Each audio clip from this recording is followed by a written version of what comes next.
tardes. Bienvenidos a Premios Verdes. Vamos a dar inicio de este conversatorio. La verdad es que estamos sumamente contentos y con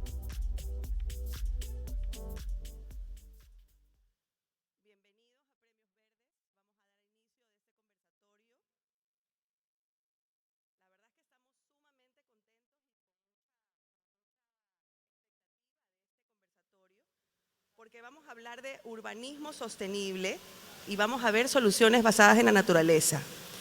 Realmente esta es la parte que nos llena a nosotros de mucha ilusión, porque es volver a tener nuestras ciudades no solamente arquitectónicamente lindas o planificadas o estructuradas como queremos.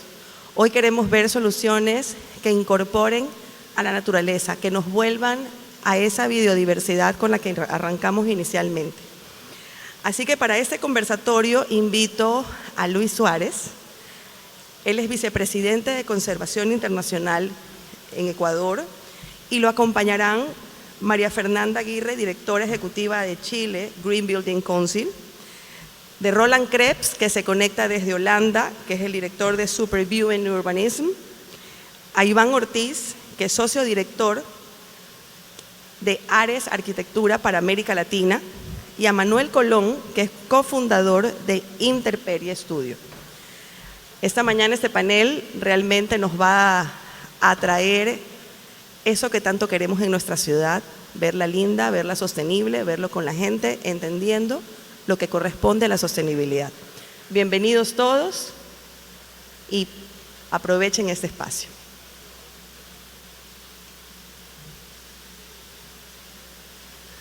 Muy buenas tardes con todos y todas. Para mí es un gusto estar acá en la bella ciudad de Guayaquil para tratar un tema fundamental para esta ciudad y para todas las ciudades del mundo.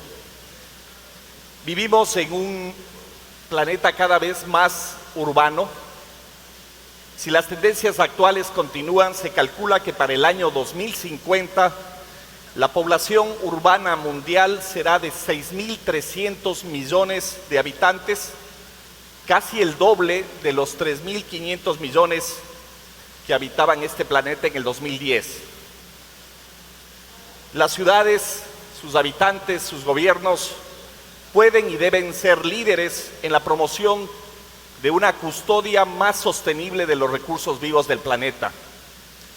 Estamos en ciudades, y el caso de Guayaquil en particular es uno muy claro, donde vivimos cerca o dentro de espacios naturales muy importantes.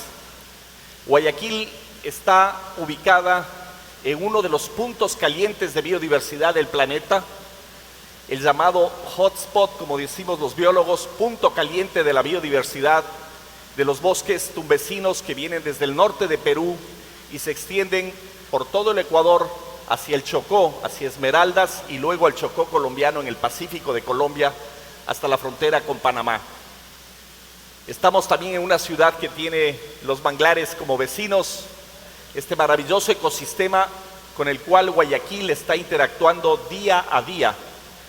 Esta maravilla verde que protege a Guayaquil de las inundaciones y que es también el gran protector frente a tsunamis y también frente al fenómeno del cambio climático que cada vez amenaza más a nuestro planeta.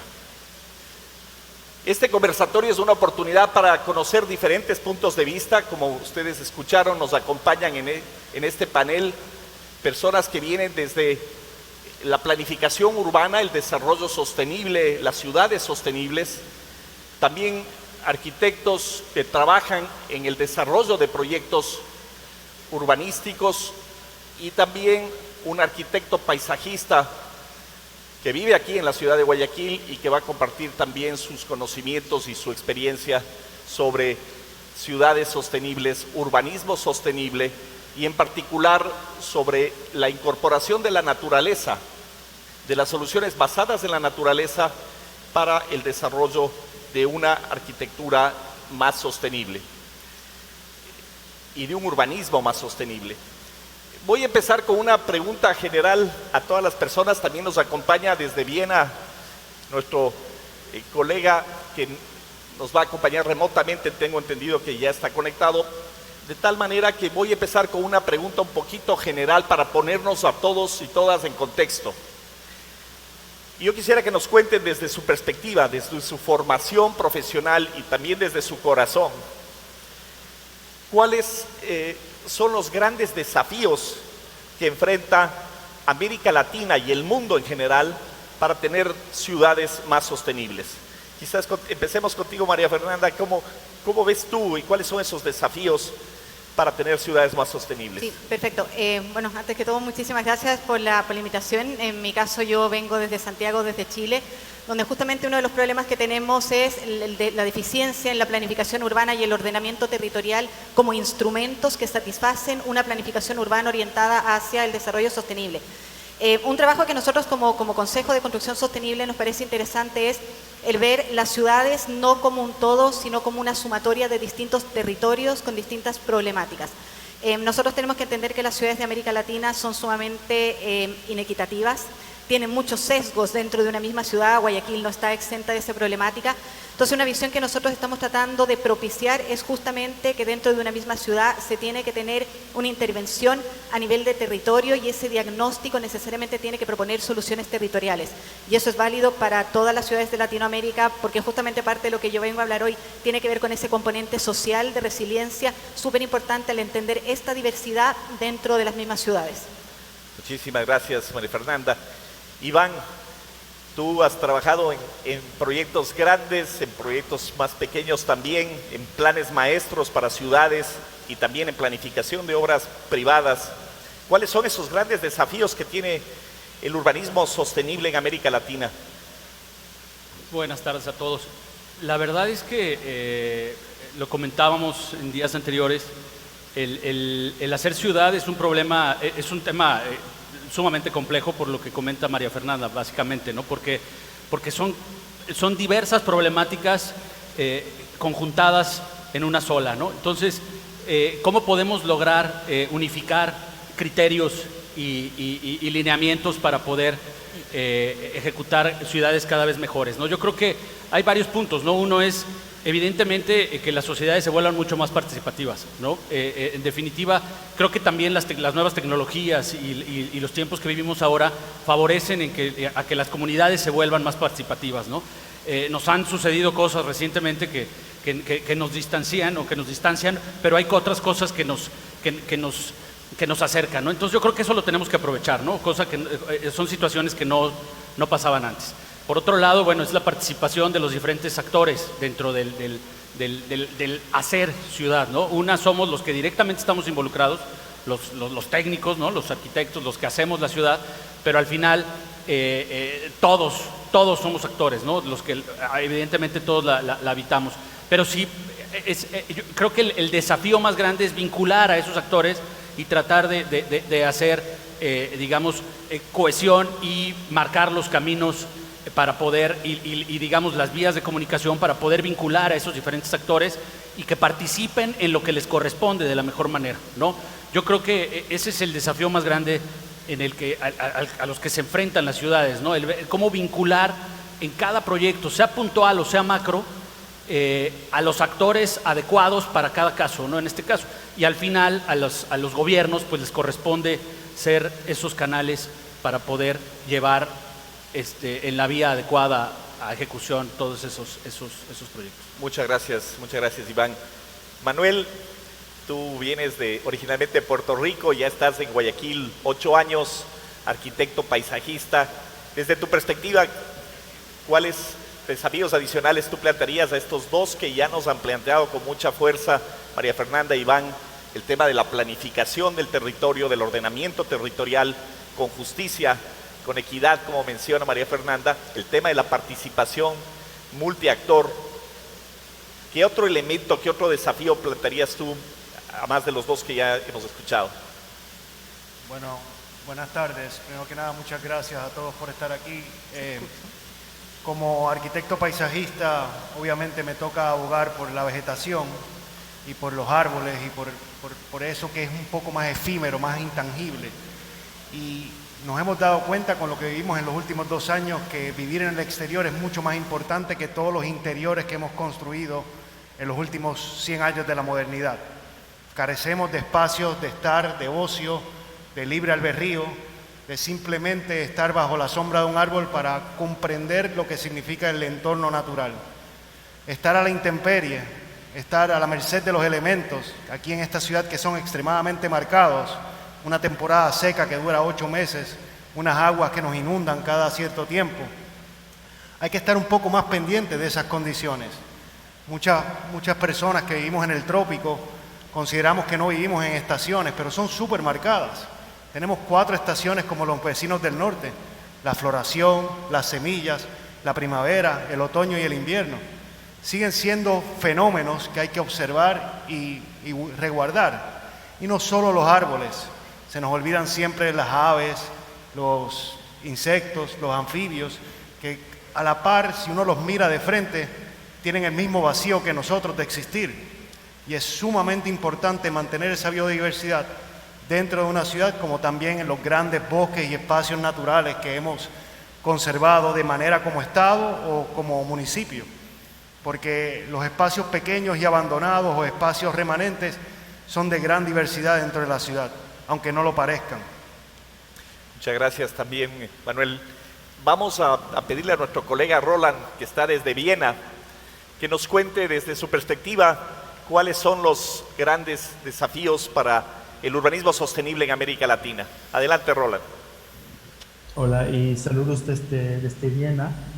Mira, para mí lo más importante, no quiero repetir de los colegas que tienen toda la razón, pero para mí lo que he visto de Latinoamérica es que la planificación urbana tradicional que ya nos da las herramientas para poder trabajar con los grandes desafíos que tenemos.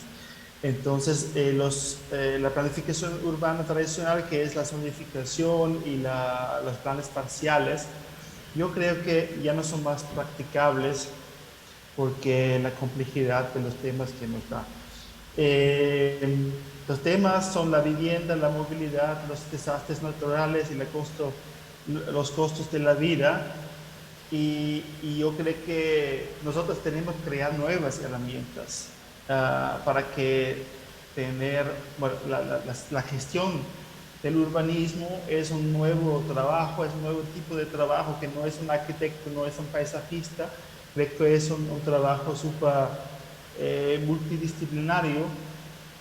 Y yo creo que la participación urbana, la participación ciudadana, como han dicho antes, y el diálogo que se necesita para crear ese diálogo, para poder trabajar con la gente, el medio ambiente, la cultura, con la economía, con los asuntos sociales, que sea un ecosistema muy social y sostenible. Gracias, Roland. María Fernanda, ahora yendo un poco más a lo específico, más del 80% de la población en América Latina vive en ciudades y se prevé ya que para el 2050 será 90% de la población. Es decir, realmente mucha gente dejando las zonas rurales, mucha gente incorporándose a las ciudades.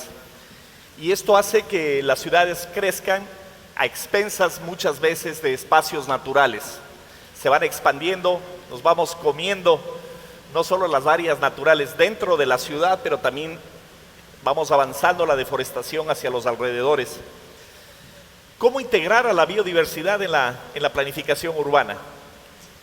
A ver, lo primero es que, nosotros siempre decimos que en lo que son infraestructura vegetal, la infraestructura vegetal es un fenómeno increíble en la lucha contra el cambio climático. O sea, es infraestructura que no solo permite cierta mitigación y adaptación, sino también un componente de resiliencia enorme con respecto a los efectos que obviamente ya son notorios y que sí o sí van a venir en relación al cambio climático.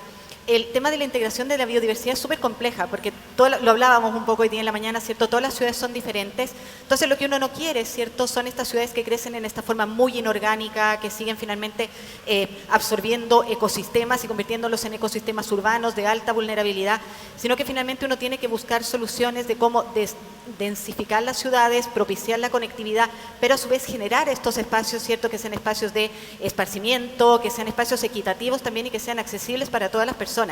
En ese sentido, nosotros siempre decimos que uno de los principales indicadores de inequidad justamente tienen que ver con las áreas verdes. Entonces tenemos que ver cómo desde la planificación urbana, esta infraestructura vegetal, que es mucho más que áreas verdes, porque cuando hablamos de infraestructura hablamos de grandes corredores urbanos, de plazas de bolsillo, ¿cierto? Desde la escala de barrio hasta la escala, ¿cierto?, de ciudad, de cómo nosotros vamos generando estas áreas verdes, pero que también sean áreas verdes que, por ejemplo, puedan generar en un futuro autonomía alimentaria, por ejemplo, que sean áreas participativas, como bien mencionó Iván, y de que, por ejemplo, también propicien espacios que sean aptos para el esparcimiento y la salud mental, como también comentó Manuel. Entonces, la verdad es que cuando yo hablaba de los territorios, ese tema tiene que trabajarse así, porque justamente dentro de un mismo país las ciudades no son las mismas y estas soluciones basadas en la naturaleza además tienen que tener un componente de restauración y regenerativo, en el sentido de cómo rescatar, incluso patrimonial, de cómo funcionaban nuestros pueblos originarios con respecto a lo que era originalmente, ¿cierto?, estas especies vegetales que se cultivaban y que va muy vinculado también a la custodia de distintas semillas que tienen un componente cultural tan importante. Entonces, la verdad es que lo que nosotros siempre tratamos de propiciar es, además de la participación ciudadana, las alianzas entre la academia, público, privadas. Es imposible sacar adelante una solución de gran envergadura y que es obligatoria en la época en que enfrentamos si no tenemos un enfoque multisectorial y multisistémico del problema para la solución. Muchas gracias, María Fernanda. Iván, en los últimos años se ha despertado un interés inusitado, en gran parte agravado por la pérdida de la biodiversidad y también por el cambio climático, sobre cómo incorporar la naturaleza en las ciudades y en particular en el diseño arquitectónico. ¿Cómo has integrado tú en tus proyectos? En especial tengo entendido un trabajo muy interesante en Puerto Vallarta que tiene manglares. ¿Cómo has integrado la naturaleza en tus proyectos arquitectónicos? Sí, digo, de diversas formas, ¿no? Yo creo que ahorita que hablaba María Fernanda del tema de esta integración, yo creo que nosotros los arquitectos tenemos ese gran reto de convertirnos en intérpretes, ¿no? En intérpretes porque al desarrollar proyectos en diferentes lugares tenemos que interpretar precisamente que la naturaleza de Guayaquil no es la misma que la de Quito o la de Bogotá o la de México o la de Puerto Vallarta, ¿no? Entonces, muchas veces se piensa que ciertos ejemplos exitosos en algún sitio tienen que necesariamente ser exitosos o replicables en cualquier otro lugar. Yo creo que es el primer gran error al que nos enfrentamos, y más los que nos dedicamos a diseñar y a proyectar ciudades, ¿no? Yo siempre he dicho que los arquitectos somos afortunados porque podemos ver el futuro, ¿no? Somos de las pocas profesiones que podemos proyectar el futuro, realmente, podemos viajar a él, ¿no? A través de estos esquemas y dibujos que uno hace al día a día. Entonces, cuando uno piensa en la responsabilidad que implica esto, es precisamente en entender que tenemos que interpretar muy bien eso y entender que quien va a hacer la ciudad precisamente es quien la va a habitar, ¿no? Es quien va a habitar lo que vamos a diseñar, ¿no? En este caso en particular de Puerto Vallarta que comentas, fue un concurso al que participamos a nivel urbano, y es el desarrollo de esta área que se ve ahí de manglar. Eran cerca de 190 hectáreas de mangle, y la mancha urbana se estaba comiendo el área natural protegida, ¿no? Entonces se creó este fideicomiso para adquirir terrenos aledaños y que la mancha urbana dejara de crecer y protegerla. Entonces se proyectaron cientos de hectáreas de parque como zona de amortiguamiento, con desarrollos públicos y privados, para que dotaran de recursos a la conservación de esta área, ¿no? Lo que te dije, el problema a los que nos enfrentamos con este proyecto, y muchos otros proyectos, es que precisamente esa asociación de temas o de intereses que aparentemente sirven para una cosa, luego se malinterpretan y se interpretan de otra forma, ¿no? Entonces, creo que es uno de los grandes retos, ¿no? Entender que lo privado no está peleado con lo público, y al final, entendiendo eso, pues al final se obtienen mejores resultados, ¿no? Si proyectos como este se desarrollan con la mejor voluntad y con las personas adecuadas, al final creo que van a terminar beneficiando al usuario final, que es quien habita la ciudad, ¿no? Buenísimo. Manuel, los espacios verdes urbanos ofrecen muchísimos servicios y bienes a la sociedad. Pensemos, por ejemplo, en la sombra, en la intercepción e infiltración del agua lluvia y por tanto también en la reducción de la contaminación. Los bosques pueden contribuir también a la mitigación al cambio climático, almacenando y capturando carbono, y ya lo mencionabas tú también, nos dan frescura. Tú también lo mencionaste, María Fernanda, esa sombra de los árboles ayuda también al tema de temperatura en las ciudades. Y en general las áreas verdes cumplen también un papel clave en la recreación, en la participación, en la integración social y también en la educación ambiental. ¿Cómo has logrado incorporar la naturaleza en tus proyectos arquitectónicos, Manuel? Bueno, cuando empezamos nuestra oficina aquí en el 2014, nos dimos la tarea en crear ese calendario de floración que ven y de semillas que ven de la región de Guayaquil, porque no encontrábamos ninguna guía que nos diera algo que se estuviera utilizando urbanamente, que pudiéramos identificar de noviembre a enero que teníamos diferentes rangos de floración, entre árboles nativos, nativizados e importados, como yo. Fuimos armando este calendario para darnos casi una guía de poderle darle a nuestros clientes y a nuestros usuarios una mayor floración durante el año, de esperar que llegara ese pajarito a polinizar ese árbol, de empezar a tener un poco más de observación en las cosas que nosotros logramos. Una vez armamos este muñeco, lo hemos ido implementando en proyectos para que sea un poco más rico el trabajo. Obviamente esto está atado a la fuerza de producción que existe en la ciudad, ¿no? No encuentro todas las especies todo el momento, pero trato de que en mis proyectos haya una gran biodiversidad de árboles para poder generar ese tipo de influencia dentro de los proyectos. Y más que nada es un proceso educativo.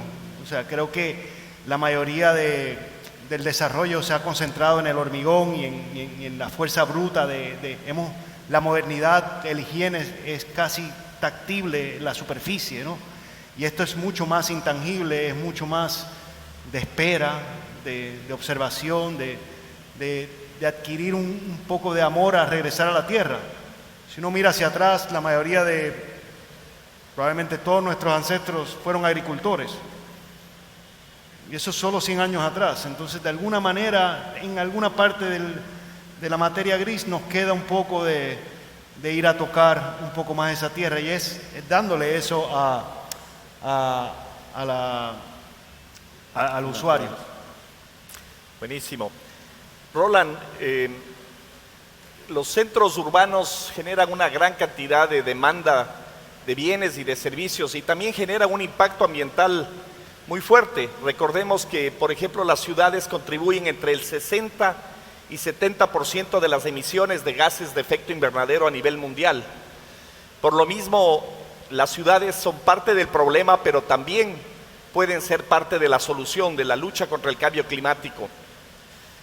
Cuéntanos en tu experiencia cómo has logrado integrar la diversidad biológica en el diseño de tus proyectos de planificación y en particular me gustaría que nos cuentes un poco más sobre el proyecto que desarrollaste en Santo Domingo, en República Dominicana, donde lograste incorporar el tema de soluciones basadas en la naturaleza en un programa también de transformación y de regeneración urbana.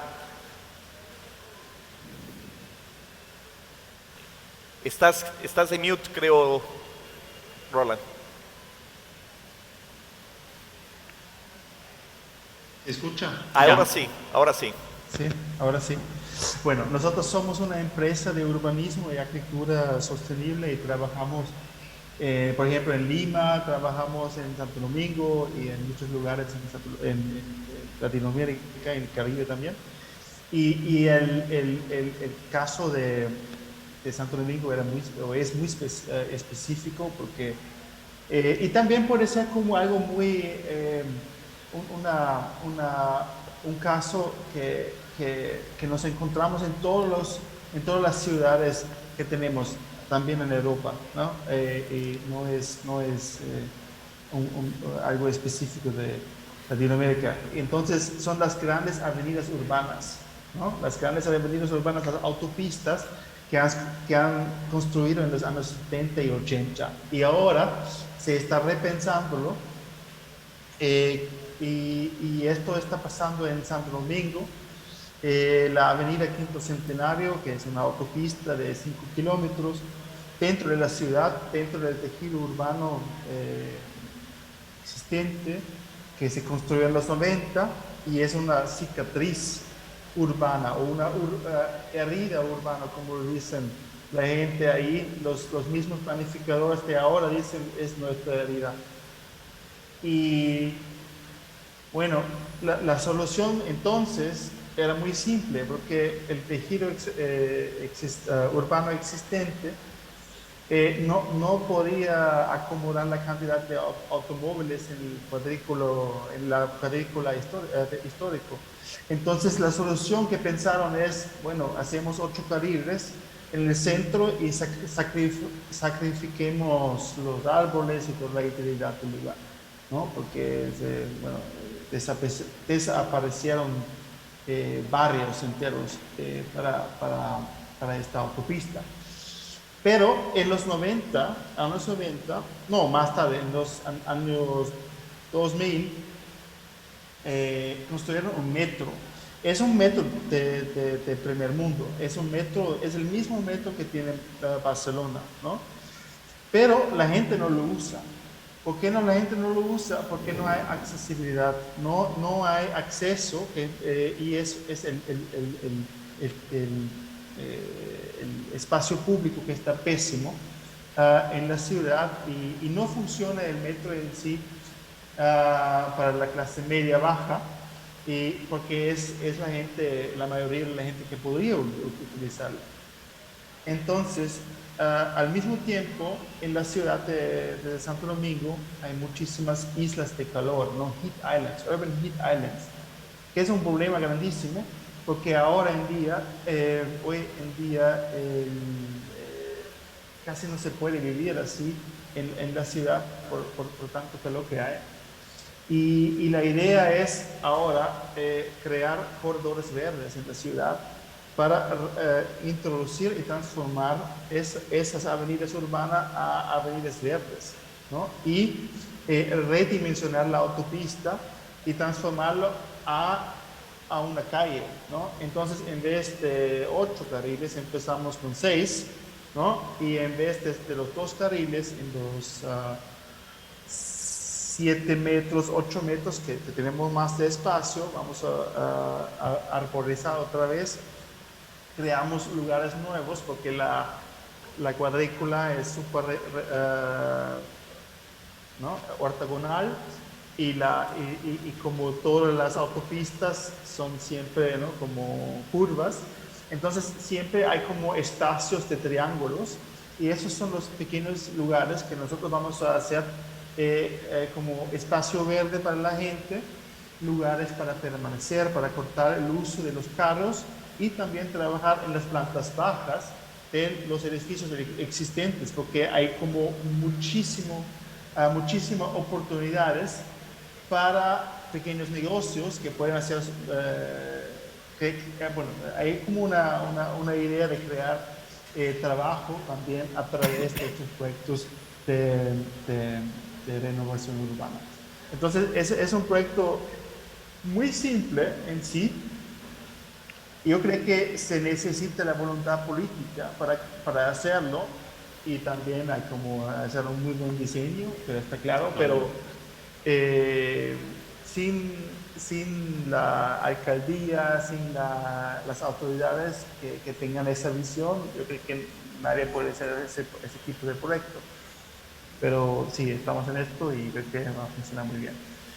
Muy interesante porque has tocado uno de los desafíos que quizás hace un momento todavía no habían aparecido, que es el tema de la voluntad política y la decisión de hacer algunas de estas transformaciones y que incluye en este caso un resultado multipropósito, ¿no? Mejorar los espacios verdes, mejorar aportar a las soluciones del cambio climático, al mismo tiempo generar nuevas oportunidades para la movilidad, probablemente con las ciclovías que mencionabas que se están desarrollando en estas zonas, que se están liberando, dejando más espacio verde, pero también más oportunidades de desarrollo económico, negocios alrededor de la vía.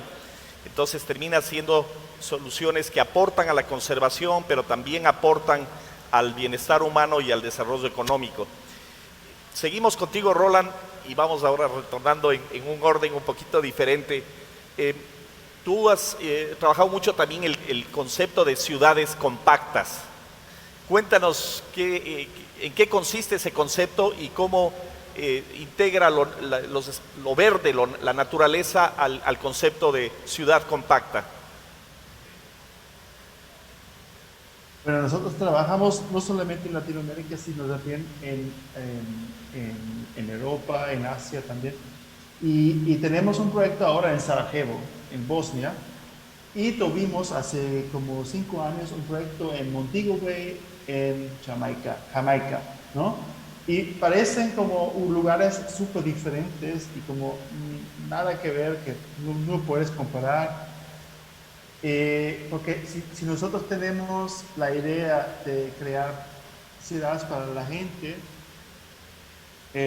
todos van a decir, no, hay tanto calor, no se puede utilizar el transporte público o la bicicleta o caminar, no se puede.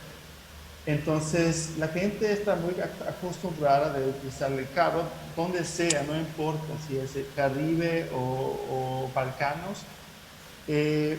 Hay como para nosotros el carro es como un mindset, ¿no? Que también es como algo de lujo que ganamos y nosotros lo utilizamos y pensamos que es como un símbolo de estatus, ¿no? De estrato y no sé. Y eso es un poco el problema porque nosotros necesitamos otro tipo de ciudades, ¿no? Y la ciudad compacta puede ser como una herramienta o una idea de crear la proximidad que es muy necesaria en la ciudad. Y la proximidad significa que donde vivimos, donde trabajamos y donde vamos al médico, tiene que ser dentro de 10 minutos, ¿no? Caminables, ¿no? Pero las ciudades que estamos creando ahora hacen todo al contrario, ¿no? Todo va más lejos, siempre necesitamos el carro, la clase media alta y la clase media ni siquiera utiliza el transporte público porque no conviene, porque conviene más utilizar el carro, ¿no? Y yo creo que si nosotros queremos salvar nuestras ciudades, tenemos que pensar de otra manera, de planificar de una manera más compacta. Pero es muy difícil porque se necesita mucha voluntad política también, ¿no? Y yo creo que se podría hacer más con la gente, si incluyamos la gente en la planificación urbana y si hagamos la ciudad a través de la gente, yo creo que se podría lograr mucho más porque la gente quiere tener todo más cerca, ¿no? Nadie quiere estar en el tranque por 2 horas yendo y volviendo del trabajo. Entonces yo creo que los políticos y la administración tienen que escuchar más a la gente que realmente quiere, ¿no? Y yo creo que a través de ese diálogo se podría transformar esos lugares que también existen ahora, por ejemplo, lugares monofuncionales, a ser lugares multifuncionales, ¿no? Donde hay, por ejemplo, los grandes malls, ¿no? Y los shoppings, ¿no? Se podría construir una escuela o se podría hacer vivienda de alquiler, lo que sea, para que todo sea un poco más compacto y que se podría utilizar el uso del suelo de una forma más eficiente. Gracias, Roland. Gracias por esas ideas de cómo construir ciudades más sostenibles, en este caso acercando los servicios a las urbanizaciones, a los lugares donde vivimos, para no tener que utilizar tanto los vehículos y gastar tanto tiempo en el transporte, con toda la huella que implica también el movilizarte tantos kilómetros cuando podrías tener todo mucho más cerca, incluyendo servicios de educación, de salud, de manera más cercana. Manuel, tú vienes de una profesión que es bastante nueva en el Ecuador, al menos, la arquitectura paisajística. Cuéntanos un poquito más en qué consiste eso, la arquitectura paisajística, y en particular, cómo contribuye esa arquitectura a un desarrollo urbano más sostenible. A ver, cuando pensamos en el paisaje, estamos hablando de que es el entorno natural, ¿no? Y la imagen anterior, si podemos regresar un poco a la imagen anterior, tiene los estados de que uno trabaja la tierra. Entonces es algo que es un proceso que vamos manipulando el terreno, entrándole un poco de agua, plantando las semillas, y es un trabajo en espera. Aquí, cuando hablamos de una profesión nueva, es simplemente que no hemos tenido una gama profesional, ¿no? O sea, sí tenemos jardineros, tenemos ecólogos, tenemos mucha gente que ha trabajado empíricamente, pero no hemos tenido un marco teórico que lo han tenido las universidades americanas y europeas sobre el paisaje, sobre esa imagen pictórica, pero traída a una realidad física, ¿no? En estas imágenes que ven en la pantalla son pedazos de fragmentos de la ciudad de Guayaquil que se han quedado como aislados, donde la idea es reconstruir un paisaje de lo que queda, ¿no? La ciudad ha absorbido estos lugares, específicamente en el bosque Palo Santo, que quedó básicamente un fragmento de un bosque seco y nativo y nativizado ahí por los últimos 30 años, y cómo lo podemos empezar a valorizar. Hay algo que se nos queda muy atrás cuando hablamos del paisaje, y es que no le vemos un valor monetario y no vemos el trabajo ecológico que estas plantas están haciendo día a día. Si le pusiéramos un valor dólar, sería mucho más interesante para muchos. Entonces, es cuestión de darle un poco más camino y que sea mucho más viable, ¿no? Que la gente pueda entender que este tipo de infraestructura verde, que tiene que ver con agua, con animales, desde los mamíferos hasta los insectos, con vegetación forrajera, con especies que son arbustos, que hay que construirlo de la misma manera que se construye una ciudad. Uno tiene que empezar a entender que hay ciertas cosas que no pegan al lado de otras y que vas a amortiguar o a estrangular ciertas cosas, ¿sí? Y son seres vivos. Yo tenía un profesor que decía: mientras el paisaje cambia, significa que no está muerto, ¿no? O sea, el paisaje puede estar en diferentes variaciones alrededor del año. Y estas imágenes que vieron son provocaciones que yo he tenido con mi oficina de espacios de la ciudad, en los manglares, en el bosque seco, que se han quedado en remanentes que debemos potencializarlas. Es simplemente subirle el volumen para que sean súper evidentes a los usuarios de la ciudad. Y creo que eso sería la manera de atacarlo de manera sostenible, atacando espacios pequeños que puedan cambiarle la imagen a algo que es bastante intangible para la mayoría de los usuarios. Interesantísimo. Muchas veces los ciudadanos y ciudadanas buscamos la naturaleza todo el tiempo y compramos cuadros.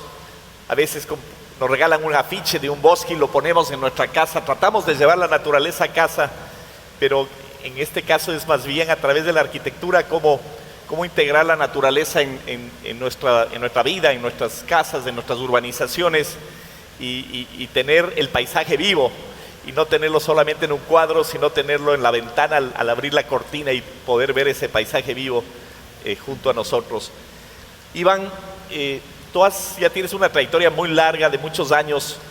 ¿Tú crees que la arquitectura está cambiando? ¿Se puede hablar de en estos últimos 20 años de una transformación de la arquitectura hacia una arquitectura verde, por llamarle de alguna manera? Sí, yo creo que, digo, se ha convertido en una obligación para nosotros, ¿no? O sea, realmente, también hace tiempo hablábamos del tema de si está de moda el tema de la arquitectura verde, ¿no? O sea, si es una moda o no. Yo soy de la idea, y les comentaba también hace unos días, que esto es algo que nosotros, como los que nos dedicamos a esta profesión, teníamos que traer intrínseco desde hace muchos años, no por el solo hecho de la moda per se, ¿no? O de esta tendencia, sino es algo que desde inicio teníamos que manejarlo de esa forma, ¿no? Yo creo que el tema es como ahorita que mencionabas de la infraestructura verde, es como la medicina preventiva, ¿no? O sea, otra vez, hasta que estamos enfermos de algo terminal o de algo grave, vamos al doctor y nos preocupamos por curarnos, ¿no? Yo creo que aquí es el tema, la infraestructura verde es lo mismo, ¿no? Es el tema de las ciudades y de hacer edificaciones, el tema de la infraestructura verde pasa a segundo término contra otro tipo de infraestructura, ¿no? Pasa a segundo término malamente, porque al final es lo que nos está llevando o no a estas problemáticas, ¿no? Yo creo que la arquitectura, en definitiva, tiene esa obligación de cambiar, ¿no? Y aquí hay algún ejemplo, solo uno, de cómo estos, en términos desde vivienda, en cualquier género arquitectónico, vivienda, comercial, llámese urbano, master planning, lo que sea, al final, cada edificación recientemente se está volcando mucho más a otro tipo de soluciones, ¿no? Por ejemplo, en el tema comercial, aquí por hablar de uno, las soluciones ya no son hacia adentro, ya no son hacia el interior, ¿no? Lo comentabas hace un momento. Se están volcando hacia los exteriores, ¿no? Porque ya no se trata de que el usuario vaya y busque el espacio, ¿no? Sino al revés, ¿no? Es que las edificaciones volteen y llamen precisamente al usuario y sustituyan espacios que con anterioridad eran otro tipo de espacios, ¿no? Por hablar de los centros comerciales, estos espacios se están abriendo para convertirse en ese espacio público que anteriormente era la plaza pública, ahora es el espacio comercial, ¿no? Entonces, ahí tanto desarrolladores como operadores entendieron eso y se están dando muchos casos en el resto del mundo y ahora en nuestros países, en Latinoamérica, para otorgar una mejor calidad de vida a los habitantes, ¿no? Buenísimo. María Fernanda, contigo cerramos este bloque y después les voy a pedir que desde ya piensen en una respuesta muy cortita hacia qué recomendarían a las autoridades de Guayaquil, tomando en cuenta que estamos en esta maravillosa ciudad donde también tenemos estos ecosistemas maravillosos de bosque seco, de manglares, de vegetación arbustiva hacia la península, en fin, muchísima diversidad. ¿Qué recomendaciones pensarían? Pero antes de eso, yo quisiera, María Fernanda, que nos cuentes desde tu perspectiva cómo integrar temas sociales. Tú has hablado mucho del tema de justicia también en las ciudades, temas de equidad, temas de accesibilidad. ¿Cómo integrar esto en la planificación urbana, en un urbanismo con justicia? Sí, voy a tomar algo que comentó Iván, y para nosotros el tema de la sostenibilidad en la disciplina, todas las disciplinas relacionadas con la construcción como sector productivo, es un mínimo ético. O sea, para nosotros ya no es un tema de moda, no es un tema de elección, o sea, para nosotros debería ser de formación de pregrado, ¿ya? O sea, un mínimo ético dentro de las distintas disciplinas. Nosotros tenemos que entender que ya pasa, por ejemplo, a nosotros como Chile nos pasa, nosotros tenemos ya las primeras migraciones internas producto del estrés hídrico que causa el cambio climático. Eso pasa aquí también, aunque ustedes no se den cuenta, pasa y pasa en todo el mundo. Entonces, cuando tú tienes esos temas, ¿cierto?, de migración en donde cada vez vamos a tener una mayor diversidad cultural dentro de nuestras zonas, sea por la razón que sea, nosotros lo que buscamos es que las ciudades recojan esta diversidad cultural y también esta diversidad social. La infraestructura vegetal, los grandes corredores urbanos, las plazas, los parques, las plazas de bolsillo, justamente son espacios que tienen que ser apropiados por las personas y que tienen que propiciar esta integración cultural, integración social. Cuando hablo de integración cultural, tiene que ver con que hoy día nuestras ciudades están compuestas por ciudadanos de distintas partes del mundo, ¿cierto? Todos venimos con un distinto background cultural y esos espacios tienen que recoger eso. Pueden ser espacios donde se permita la manifestación artística. Entonces, el componente social dentro, porque sabemos que todo lo que tiene que ver con infraestructura vegetal tiene beneficios en términos ambientales, pero nos falta profundizar en lo que tiene que ver, ¿cierto?, con este impacto social. Hay un concepto muy interesante que se está trabajando hoy día que se llama la neuroarquitectura. La neuroarquitectura, justamente uno de sus componentes es la biofilia, que es algo que ustedes mencionaban. La pandemia, si hay algo que dejó de manifiesto, es los terribles problemas de salud mental que tenemos las personas desde antes incluso de la pandemia, que tiene que ver con que pasamos el 90% de nuestro tiempo en espacios interiores. Necesitamos convertir los espacios públicos en remedios para la salud mental, ¿ya? Entonces, en ese sentido, incorporar el concepto de biofilia dentro de este diseño de las ciudades es importantísimo, y también que sean estos espacios de integración de las personas, súper importante, la democratización de la infraestructura vegetal. La sostenibilidad no puede ser un privilegio, y eso es algo que no se nos tiene que olvidar. Buenísimo, muchas gracias, María Fernanda. Para cerrar, vamos a pedir a nuestros 4 panelistas, 3 aquí en persona y también Roland en Viena, y voy a empezar contigo, Roland, sobre una brevísima recomendación o sugerencias a las autoridades de Guayaquil, a esta ciudad tan hermosa que acoge a Premios Verdes, en la cual nació Premios Verdes hace 9 años y que se ha convertido un poco en los Óscares de Verdes para el mundo. Cuéntanos, Roland, ¿qué podrías recomendar muy puntualmente, de una manera muy rápida, a las autoridades de Guayaquil, tomando en cuenta esta excelente oportunidad que tenemos de compartir con las autoridades del municipio este tema de urbanismo sostenible y soluciones basadas en la naturaleza? Adelante, Roland, con tu recomendación.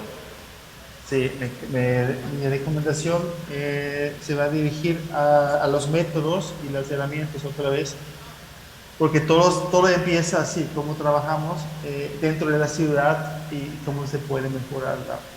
Y yo creo que utilicemos métodos de urbanismo integral y multisectoral, porque la cultura y el tema social que sea una parte muy importante.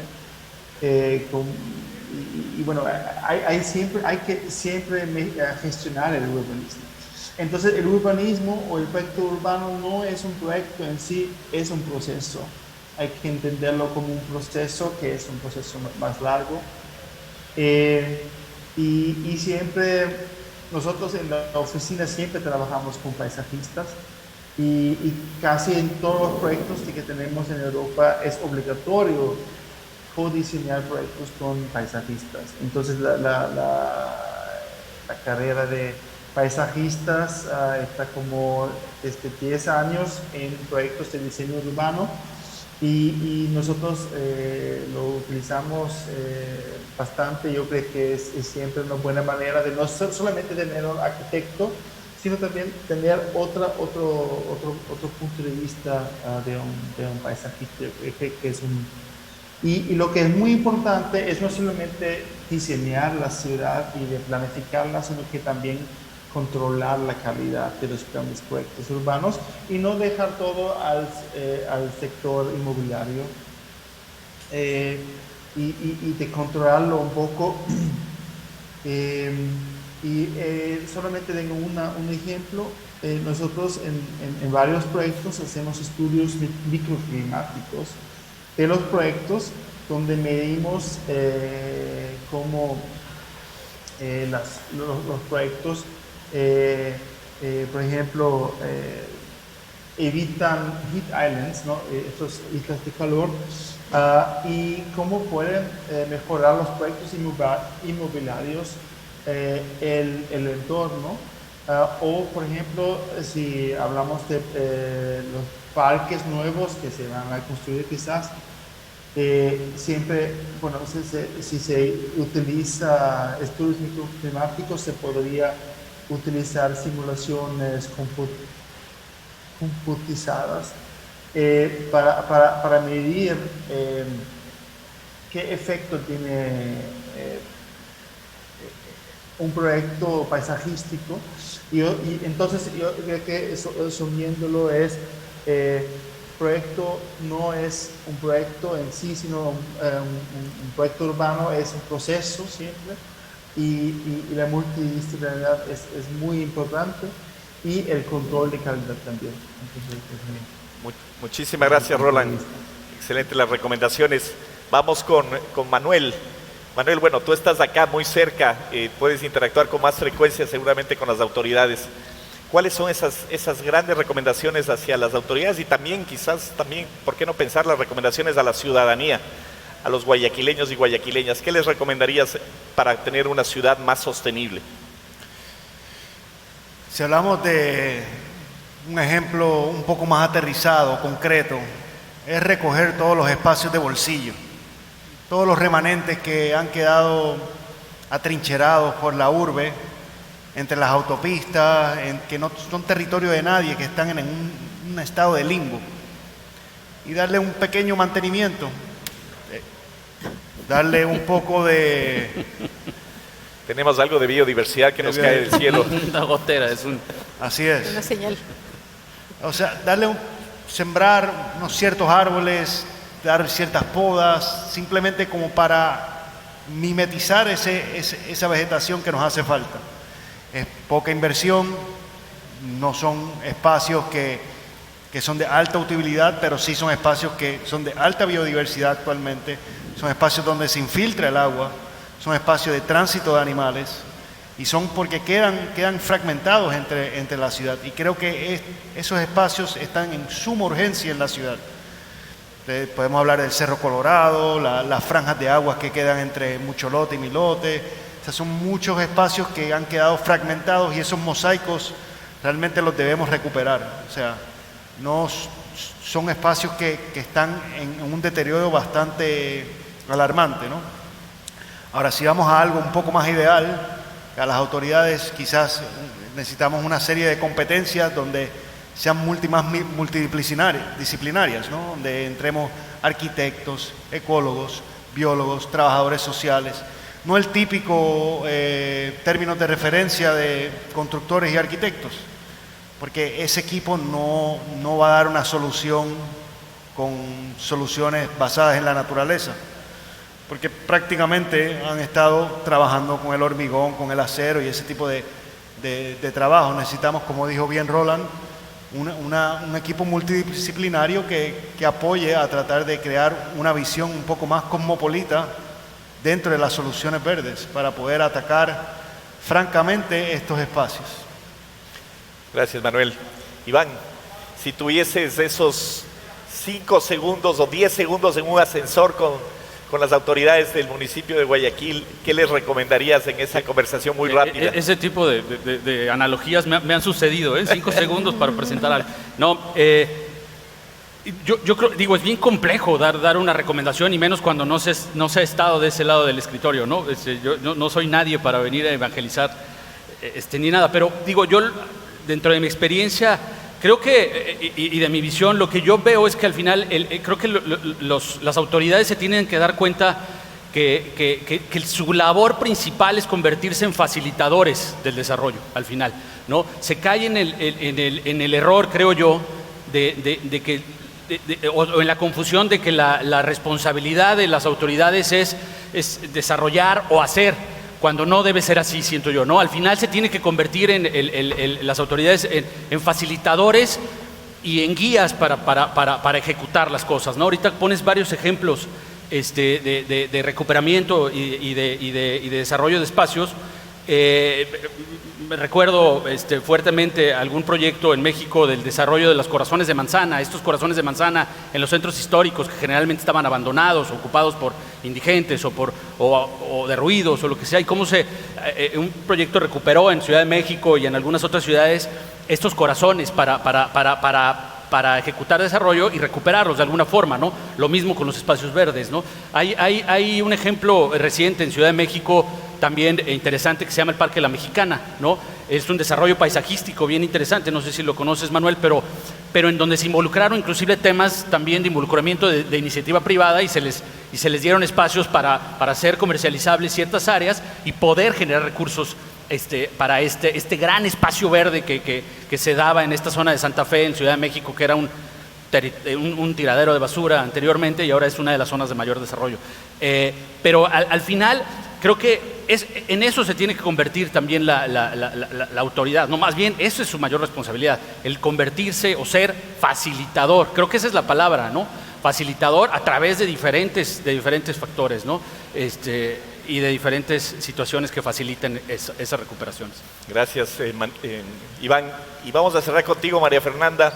Sí, María Fernanda, el power pitch. digno de mencionar, es ecuatoriana chilena, ¿no? Entonces, importante, tiene sus raíces acá también y tiene sus raíces también en Chile. ¿Qué recomendarías a las autoridades de Guayaquil en términos de cómo incorporar la biodiversidad y las soluciones basadas en la naturaleza en esta hermosa urbe, que como tú ves aquí al frente, por ejemplo, está rodeada de manglares que le protegen y que le alimentan? De ahí viene el famoso cangrejo rojo y la concha prieta, dos de los alimentos más importantes de Guayaquil, viene de los manglares.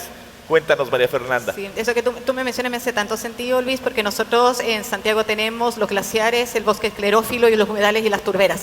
Es una situación más o menos similar. En realidad, en este Power Pitch voy a tomar algo que comentó Roland y que tiene que ver con la voluntad política. En el caso mío, a mí me gusta hablar que la política pública no es solo política pública, sino que son instrumentos. Por eso el ordenamiento territorial es tan importante como concepto para la planificación urbana. Y que esta política pública o estos instrumentos no pueden ser políticas de gobierno, sino que tienen que ser políticas de Estado, ¿ya? No puede ser algo con lo que se redite políticamente a costa de la supervivencia de todas las especies, porque básicamente eso es el cambio climático. Número uno. Después, ustedes me imagino que conocen los Objetivos de Desarrollo Sostenible, ¿cierto? Son 17, 169 metas, 232 indicadores, pero hay un objetivo central que se llama alianzas para cumplir con los Objetivos de Desarrollo Sostenible, que es el 17. Sin esas alianzas no hay voluntad política que aguante, no hay facilitador que soporte. Necesariamente necesitan ser multidisciplinarias, como mencionaste tú, y multisectoriales. Necesitas a la academia, necesitas al sector público, necesitas al sector privado, necesitas a los grandes inversionistas, necesitas al BID, al Banco Mundial, a la CAF. O sea, es necesario que entendamos que para poder sacar esto adelante se necesitan potenciar esas alianzas y esas sinergias, porque no basta la voluntad. Lo que necesitamos es, o sea, la urgencia ya no es cambio climático, es urgencia climática y es irreversible. Entonces, lo que nosotros tenemos que entender que desde lo público se necesitan buscar esas alianzas, fortalecer esas alianzas, porque tenemos 8 años para cumplir con los 17 Objetivos de Desarrollo Sostenible y como Latinoamérica estamos al debe en los 17, sobre todo en el de las alianzas estratégicas. Entonces yo creo que eso es fundamental cuando de hacer política pública, no de gobierno, sino de Estado se trata. Bueno, muchísimas gracias a nuestros 4 panelistas. Gracias, Roland, desde Viena. Gracias también, Manuel. Gracias, Iván. Y gracias, María Fernanda. Creo que hemos cubierto una serie de temas desafiantes. El Guayaquil del futuro, y pongo el caso de Guayaquil por estar acá, la sede de Premios Verdes, pero realmente estamos hablando de ciudades sostenibles en todo el planeta, donde la integración de la naturaleza, las soluciones basadas en la naturaleza, por ejemplo, para la lucha contra el cambio climático, las soluciones basadas en la naturaleza para seguir teniendo biodiversidad en las ciudades, que no tengamos que acudir a un afiche para ver al guacamayo de Guayaquil, o que no tengamos que recordar que antes había el mono aquí en la ciudad, o que tenemos todavía la oportunidad de ver unos jaguarundis, hace poco muy cerca de aquí, unos ciclistas cruzando una ciclovía y todavía apareció este felino silvestre. Y alguien me comentaba que incluso registraron jaguares en el bosque seco de Cerro Blanco, muy cerquita aquí de Guayaquil o en pleno Guayaquil. ¿Cómo lograr aumentar la biodiversidad en esta ciudad que es parte del punto caliente de biodiversidad de la región tumbesina? ¿Cómo lograr mantener diversidad de insectos que son tan importantes para la agricultura y la alimentación, los famosos polinizadores? ¿Cómo tener cada vez árboles que nos llenen la vida y que nos permitan también disfrutar de la sombra en el momento de calor? Son algunos de los desafíos, y creo que la construcción de este sistema municipal de áreas de conservación es una gran prioridad para Guayaquil. El vínculo también con el Gran Guayas, con la provincia, en un trabajo entre ciudad y provincia es fundamental.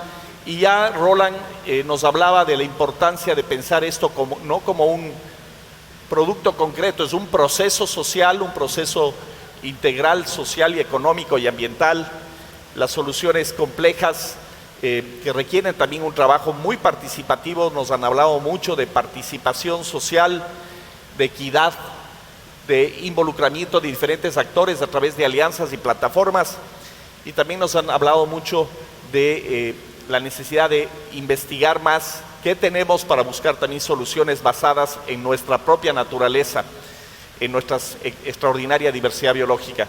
Así que muchísimas gracias por su atención. Es interesantísimo ver que en un martes por la tarde tantos ciudadanos y ciudadanas de Guayaquil se dieron cita a este espacio para hablar de ciudades sostenibles, para hablar de biodiversidad y ciudad. Muchísimas gracias, muchas gracias a los organizadores y será hasta una próxima oportunidad.